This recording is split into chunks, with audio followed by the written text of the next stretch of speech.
Concord is set to be probably the biggest gaming failure of all time. It is unreal how much money this has lost. Initially, I was reading reports of 150 million.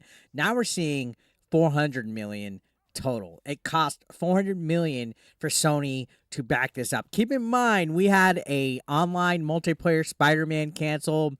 A Days Gone sequel didn't happen, among other canceled projects that could have been bigger and better than this. But no, Sony wanted to help Firewalk Studios put out this woke game where robots have pronouns, where there's fat FUPA soldiers and a lot of DEI bullcrap.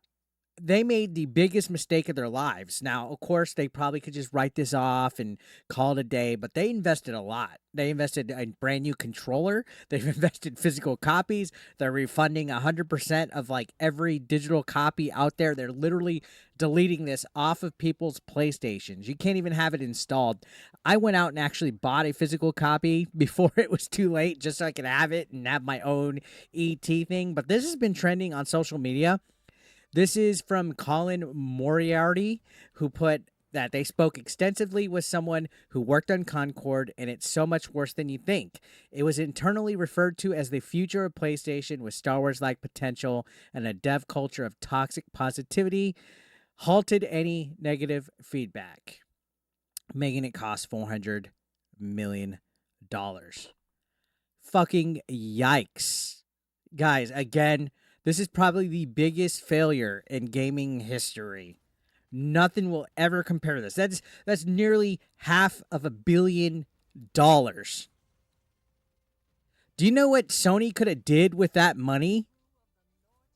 Do you know what Sony could have did with $500 million?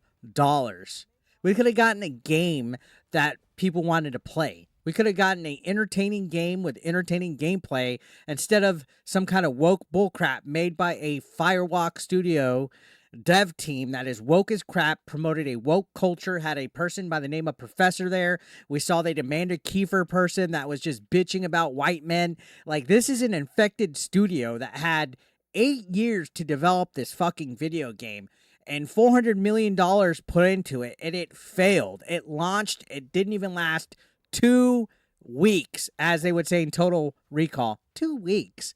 It didn't even last 2 weeks. It failed. It was a failure on arrival. On top of that, there's also rumors, and I saw this on Park Place, that the game director, Ryan Ellis, is stepping down, or he's already stepped down after this game's abysmal failure. And this comes after them saying, hey, they're going to try to figure out what they could do to bring the game back to their audiences. Apparently the studio is pessimistic about it. I'm pessimistic about it. This ain't coming. I think even if they decided to go free to play, this game is not going to be saved. This is a failure of epic proportions. And Park Place was talking about it. They kind of made an article recapping it, saying that they posted it saying, while many qualities of the experience resonated with players, they also recognized other aspects of the game and their initial launch didn't land the way they intended. Therefore, they decided to take the game offline beginning September 6th and explore options, including those that will better reach our players. While we determine the best path ahead, Concord sales will cease immediately, and we will begin to offer a full refund for all gamers who purchase the game for PS5 or PC. And that's all they fucking wrote. That's all they fucking wrote, ladies and gentlemen. Unbelievable how far this has fallen. And now Ethan Gotch, who's from Kotaku, is claiming that they stepped down from their position as game director. So Ellis is no more. Apparently, according to Gotch, he put, Ellis told staff at Firewalk last week that he would be stepping down from his game director role and move into a support role instead, according to 3 sources familiar with the change.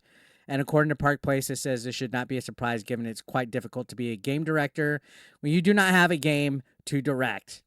That is kind of a little bit of a backhanded compliment, right? A little bit of an insult.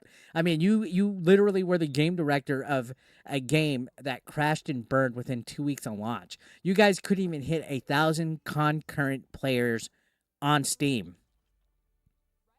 This is ridiculous. Like, I hate to see game companies fail. I really do hate to see game companies fail. But at the same time, putting all of your eggs into one basket, a $400 million basket, I might add, and doing fuck all with it when there's literally indie studios that could probably make a better game for $500,000, maybe even $100,000, maybe even $50,000. There's literal games on Kickstarter that are fun.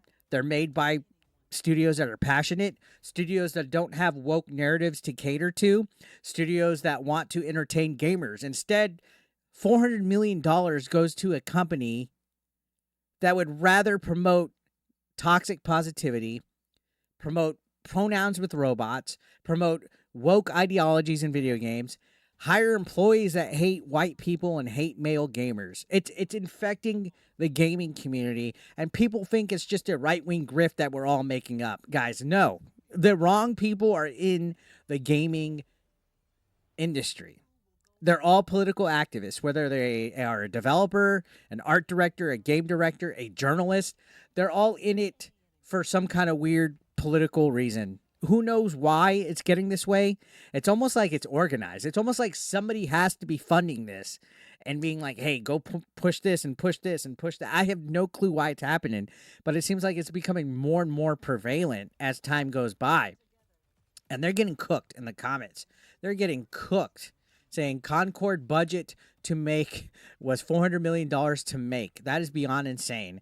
A dev culture of toxic positivity halted any negative feedback. That is usually how terrible ideas get this far, to be honest. But if you give feedback, you're the bad guy. So people just stopped doing that after a while. Because, yeah, they were literally firing people that weren't woke, that weren't going with the narrative. Mighty Keith says, look, Concord was a massive failure, but I do not believe this number for a second.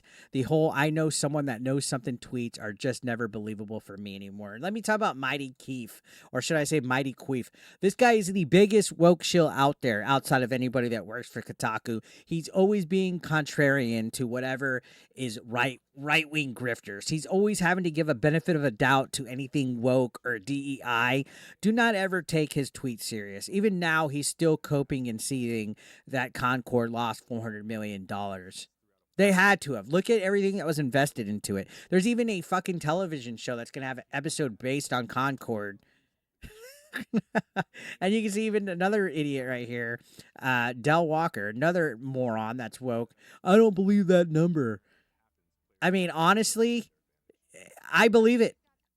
I would honestly believe it. You can see Carolyn, shout outs to Carolyn. A lack of honest feedback is a guaranteed recipe for failure. So, yeah, it is hard to believe. But at the same time, it's not hard to believe that a game would waste $400 million to develop after 8 years, given the time and opportunity by Sony to become the next big IP, and you're more focused on woke bullshit instead of a video game. I 110% believe this number. I 110% believe this number.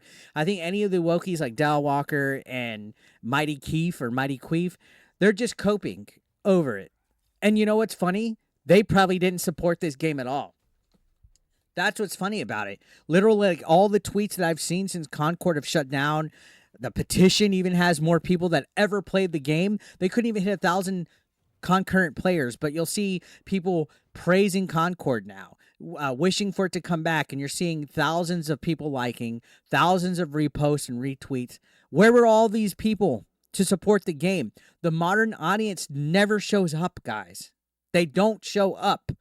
You guys do not care about what you're trying to be activists for, because if you did, Concord wouldn't have fucking failed.